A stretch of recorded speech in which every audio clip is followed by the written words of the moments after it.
পিচ্ছি, মাখাটা অনেক ভালো হয়েছিল। আচ্ছা বল, তোর মাখার দাম কত হয়েছে? ভাইয়া আপনাদের 45 টাকা হইছে।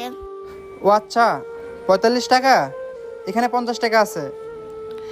ভাইয়া 50 টাকার নোট, আপনাদের কাছে খুচরা নাই? না রে পিচ্ছি, আমাদের কাছেও কোনো খুচরা নেই।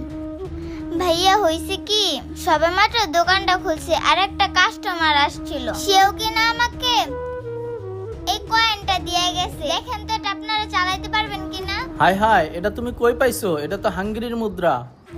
এটা যদি তুমি ভাঙাও তাহলে বাংলা টাকায় 10 থেকে 12,000 টাকা পাইবা। কি বলতেছেন ভাইয়া, এই একটা লাল পয়সার দাম এত টাকা? কিন্তু ভাইয়া এই পয়সাটা কোথায় নিয়ে গেলে আমি 10 থেকে 12,000 টাকা পাবো? শোনো, তুমি তো এত কিছু চিনবা না আর বুঝবা না কোথায় গিয়ে ভাঙাতে হবে। তার চেয়ে ভালো তুমি এই টাকাটা আমাদের কাছে দিয়ে দাও। আমরা তোমাকে 5,000 টাকা দিয়ে দেই, এর বেশি আর দিতে পারবো না, কারণ আমাদেরকে অনেক পরিশ্রম করতে হবে, অনেক জায়গায় যাইতে হবে। তুমি কি এখন দিবা? আচ্ছা ঠিক আছে ভাইয়া, আপনারা আমাকে 5,000 টাকাই দেন। আচ্ছা ঠিক আছে, এই যে নাও, এখানে 5,000 টাকা আছে।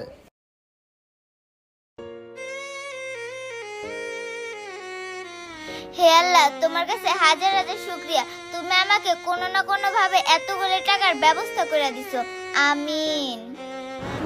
এদেরকে দিয়ে যদি কোনো একটা কাজ ভালোভাবে হোক, জানি না ওরা কাজটা করতে পারলো কি না। কিরে সোহাগ, কিছুই তো বুঝলাম না।